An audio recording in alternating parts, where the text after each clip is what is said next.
자, 10월 2일 수요일입니다. 어느덧 10월달 시작을 해보도록 하겠습니다.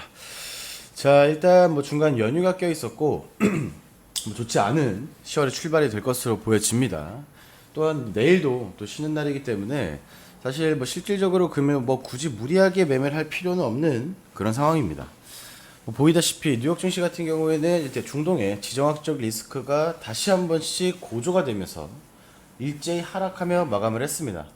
사실 전일 뉴욕 증시 같은 경우에는 2일 전이죠. 현지 시간으로는 약조정이 나오면서 뭐 큰 변동성 없이 보합 부근에서 마감을 했었는데, 이제 전일 뉴욕 증시는 3대 지수 모두 하락 마감을 했다. 뭐 S&P 500 같은 경우는 1% 가까이 하락 마감을 했고, 기술주 중심의 나스닥도 마찬가지로 1.5%, 다우도 0.4% 하락을 하면서 10월달 시작을 굉장히 좀 좋지 않은 상황 속에서 하게 되었습니다. 국내 증시도 마찬가지입니다. 연휴 전에 한 폭의 또 추가적인 조정이 나왔고, 또다시 10월달 시작을 함에 따라서 좋지 않은 소식으로 이렇게 오늘 개장을 할 것으로 예상이 되어집니다.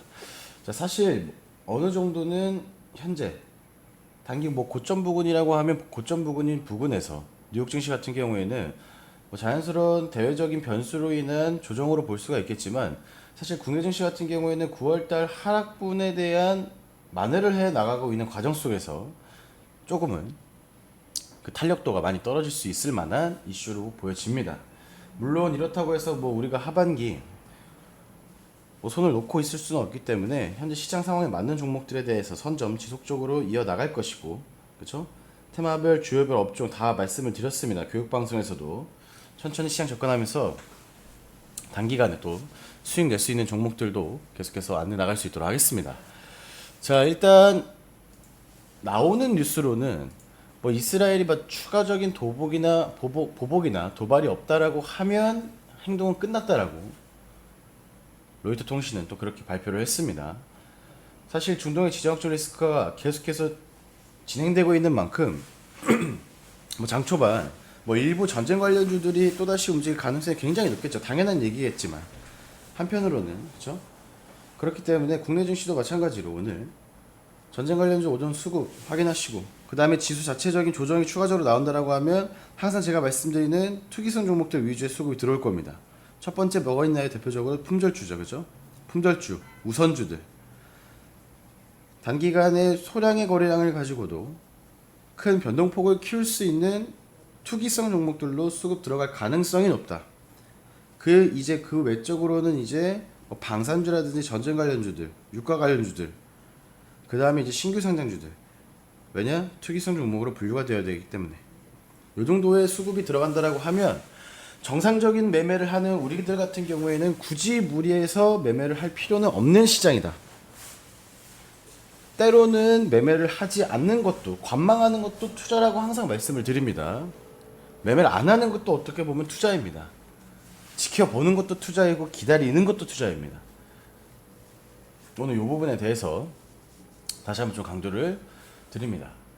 일단 좋지 않은 상황에서 10월달 시작할 가능성이 높아졌다. 지수 자체적으로 봤을 때에도 최근에 어느 정도 단기간 하락분을 만회하면서 메꾸면서 상승하던 지수가 최근 조정이 나온 이후에도 또다시 추가적인 조정도 우리는 염두를 해둬야 된다. 이 정도만 체크하시기 바랍니다. 자, 일단 뭐 특별한 이슈들은 중동의 지정학적 리스크를 제외하고 크게 많이는 있지 않았습니다. 또 좋은 소식이 어떻게 보면 긍정적 요인으로 작용할 수 있는 부분이 또 소식이 나왔습니다. 그죠?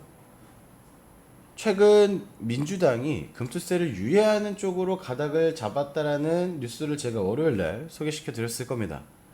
근데 오늘 나온 뉴스로는 이제 폐지로 가닥을 잡고 있다라는 소식이죠. 자, 어떻게 보면 최근에 남아있는 대내적인 불확실성 중에 가장 큰 이슈로 금투세를 예를 들었었는데, 이 부분이 만약에 빠르면 10월 4일, 늦어도 다음 주 안에 가닥이 잡힌다라고 하면 보다 좀 더 탄력적인 시장 움직임 기대해 볼 수 있을 것으로 예상이 되어집니다. 정치적인 얘기를 하는 것이 아닙니다. 시장에서 인식되어 있는 반응은 금투세가 진행되지 않는 부분입니다. 그러면 좀 더 긍정적인 요인으로 작용해서 단기 탄력도를 좀 더 높일 수가 있다. 지수 자체적으로도 요 정도만 체크해 주시기 바랍니다. 추가적으로 뭐 결과론 나오면 그때 다시 소개시켜 드릴 수 있도록 하겠습니다. 자, 그리고 뭐 삼성전자에 대한 얘기를 계속해서 할 수밖에 없는 상황입니다. 그렇죠? 해외 목표 주가도 계속해서 떨어지고 있습니다. 리포트 나오면 국내도 마찬가지죠. 가장 많이 받는 질문 중에 하나인 삼성전자 제가, 그죠? 지난 월요일날 급락에도 말씀을 드렸었고, 그 다음에 9월달 계속해서 하방 압력이 클 때도 삼성전자에 대한 설명을 많이 드렸을 겁니다. 뭐 제 방송을 매일매일 시청하시는 분들은 아시겠지만, 그쵸? 단순하게 생각했을 때 삼성전자가 지금 6만원대인데 지금 사놓으면 수익 내지 않을까요? 놔두면 오르지 않을까요? 라는 생각은 누구나 다 하는 겁니다. 그쵸? 근데 지금 계속 빠지고만 있죠. 오늘 추가 하락 나오면 5만원대입니다. 삼성전자. 몇 개월, 몇 년 기다릴 자신이 있으시고, 그죠? 정말 좀 여유 자금 많이 남으셔서 지금 사면 손해는 안 보겠지라는 그 단편적인 생각을 가지고 매매를 하신다고 하시면 개인적 판단으로 하시기 바랍니다. 어차피 저희 같은 경우에는 우량주를 매매하지 않고, 그렇죠? 단기 정보와, 그렇죠? 정보가 있는 종목들 위주로 단기 테마 순환을 기대하면서 매매를 하고 있습니다. 근데 삼성전자를 추천하면서 제가 그런 말을 한다고 하면 모순이겠죠. 그렇기 때문에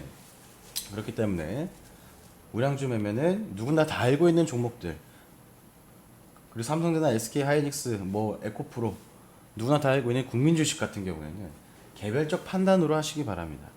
저희는 매매하지 않습니다. 저희는, 그죠? 요 부분 매일 설명을 드리고 있는데 질문 주신 분들이 굉장히 많습니다. 뭐 방송을 뭐 띄엄띄엄 시청하시는 것도 있겠지만 저희는 우량주 매매를 하지 않습니다. 자, 이렇게 뭐 특별한 뉴스 없이 중동의 지정학적 리스크 관련된 이슈만 좀 진행되었다. 그렇기 때문에 우리는 우리 나름대로의 방향 설정을 하면서 오늘 뭐 정상적인 매매를 할 수 있는 시장이라고 판단이 되면 저도 추천드리고 뭐 포트 구성을 계속해서 해나갈 예정이지만 굳이 무리하게 매매할 필요 없는 그런 시점입니다. 내일 또 쉽니다. 국내 증시. 그죠? 눈치 보는 장세. 안 그래도 혼주세가 강망세가 짙어질 것으로 예상이 되어지는데 10월달 시작부터 중동의 지정학적 리스크까지 추가적인 조정이 불가피할 것으로 보여진다라는 말씀 드립니다. 자, 일단 그래서 오늘 어떤 종목들을 보고 어떤 방향성을 좀 가져야 되냐. 사실 뭐 신규 종목들을 그렇게 많이 추천할 생각은 크게 없습니다.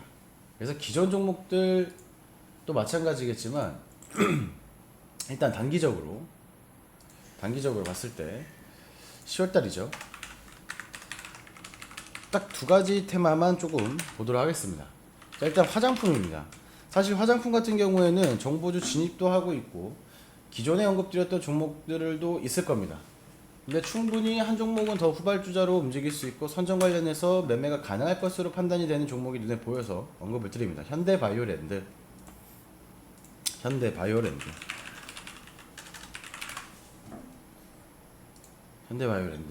한 종목 추천을 다시 후발주자로 추천을 드립니다. 현대바이오랜드 뭐 단기 지지선은 잘 지켜지고 있고요, 그죠?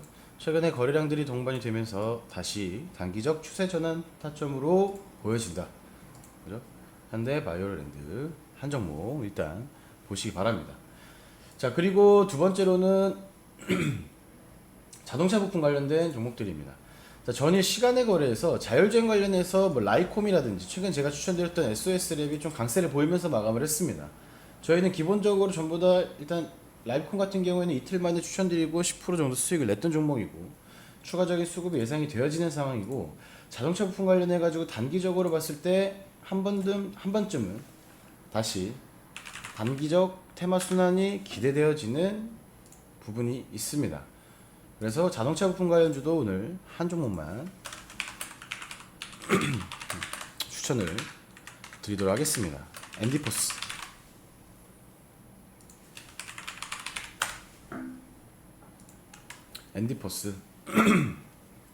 뭐 최근에 단기 거래량들 동반이 되면서 이 종목도 마찬가지죠.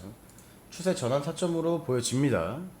엔디포스 21선 위로 올라갔고, 오늘 뭐 약조정 나올 수도 있고 시장 상황에 따라서 뭐 21선까지 다시 밀릴 수도 있겠지만 충분히 리스크 대비 접근이 가능한 종목으로 분류합니다. 앤디퍼스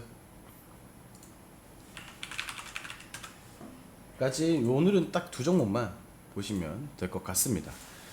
만약에 좋은 종목이 눈에 보이고 단기적으로 변동성 키울 수 있는 타점 나오는 종목 보인다고 하면 차라리 오늘 같은 경우에는 실시간으로 추천이 나가도록 하겠습니다. 굳이 무리하게 전쟁 관련주, 중동의 지정학적 리스크가 이렇게 있는 상황 속에서 굳이 무리하게 많은 종목들을 추천드릴 생각 없습니다. 다만 단기적 테마 순환을 기대할 수 있는 종목들 및 안정성을 고려해서 신규 접근할 수 있는 종목 오늘 두 종목만 추천을 드립니다. 화장품 현대바이오랜드, 그 다음에 자동차 부품 관련된 앤디퍼스 이렇게 두 종목만 보시면 될 것 같습니다. 사실 10월달 시작부터 단기적으로 조금 좋지 않은 시작을 할 것으로 예상이 되어져서 조금 그렇게 기분 좋지는 않습니다만 저희의 방향성은 똑같습니다. 항상 어떤 시장이든 그렇죠?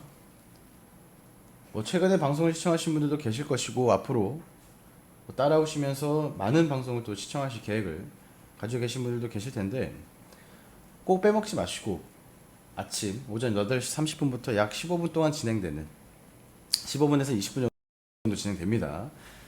오전 생방송에서 추천 나가고 있고 시장 상황, 특징 뉴스들, 시황 간단하게 설명드리고 있습니다. 그렇기 때문에 꼭 많은 시청 부탁드리고 아니면 오후 4시에는 항상 그날의 시장을 돌이켜보고 추천드렸던 종목들 복귀까지 해드리고 있습니다. 그리고 격주로는 저녁 7시에 교육방송도 진행을 합니다. 어떠한 방향성을 가지고 송 대표가 방송을 하고 종목 추천을 하는지, 왜 저 사람이 추천하면 단기적으로 변동성을 키우는 종목들이 많고 왜 저 사람이 추천을 하면 시장에 뉴스가 나오고 언론에 정보가 노출되는지 그런 것들을 공부해 보시고 방향을 좀 잘 잡아보시기 바랍니다. 저는 똑같은 기준과 원칙으로 무리하지 않는 선에서 항상 동일하게 방송을 하고 있습니다. 저희의 기대 수익은 단기간에 1, 2주 보유, 단기간에 5에서 10% 수익입니다. 물론 뭐 시장 상황이나 종목 성향에 따라서 애초에 접근을 큰 기대 수익률을 가지고 접근한 종목이 있기도 합니다. 자주는 아니지만 그렇죠? 그런 것들을 하반기 정보주라고 뭐 칭하기도 하고요. 이건 제가 좀 주력해서 좀 추천을 많이 드립니다라고 강조드리는 강조 종목들도 가끔 있을 겁니다. 다만 우리의 기본적인 원칙은 이거라는 점을 그죠? 모든 종목은 동일 비중으로 하는 것이고 기대 수익은 5%에서 10%다. 그죠? 그리고 기본적으로 생각하실 때 단타 치는 것이 아니고 무리하게 접근하는 것이 아니기 때문에 1, 2주 보유해야지라는 생각을 꼭 하시면서 따라오시기 바랍니다. 그 외적인 판단은 항상 본인 몫이기 때문에 성 대표가 어떤 방향성을 가지고 방송하고 있고 어떤 방향성을 가지고 추천하고 있는지에 대해서는 지난 방송들 많이 올라가 있으니까 유튜브랑 카카오TV 무편집으로 항상 올려드리고 있습니다. 그 부분들을 참고하시면 될 것 같습니다. 자, 현재 시간 오전 8시 46분 지나가고 있습니다. 10월 2일 시장 오늘 힘차게 그래도 한번 시작해 볼 수 있도록 하겠습니다. 방송 마무리하고 저는 실시간으로 안내드리도록 하겠습니다. 감사합니다.